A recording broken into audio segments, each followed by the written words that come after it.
Hi, ich heiße Deborah Ruppert und ich bin heute hier bei Photomaya bei Fotostories. Und ich arbeite freiberuflich viel zu sozialkritischen Themen.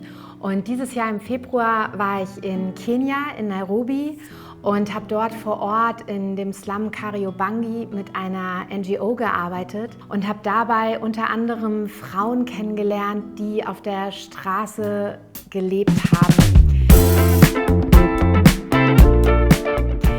Eine davon seht ihr hier.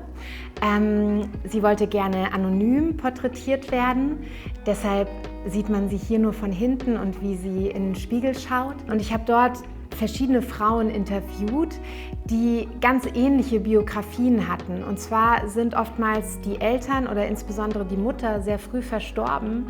Und sie hatten quasi niemand, der so richtig nach ihnen geschaut hat und haben dann sehr, sehr früh, manchmal schon im Teenageralter, quasi geheiratet und sind früh schwanger geworden und dann kam es oft zu häuslicher Gewalt. Und sie konnten dann aber aus den Beziehungen, aus den Partnerschaften nicht ausbrechen, weil sie eben keinen Ort hatten, wo sie hingehen konnten.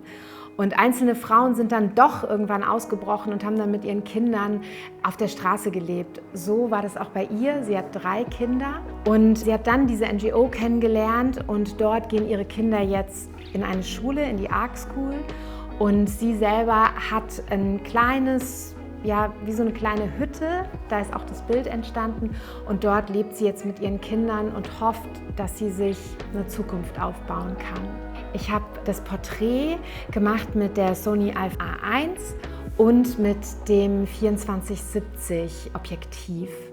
Das benutze ich gerne so als Go-To-Objektiv, weil wir waren in dem Slum unterwegs, wir waren in der Schule und dann bei ihr zu Hause und es war irgendwie so ganz, ganz dicht und intensiv von den Gesprächen und dann kann man manchmal nicht mittendrin noch ein Objektiv wechseln und deshalb arbeite ich da gerne mit einem Zoom.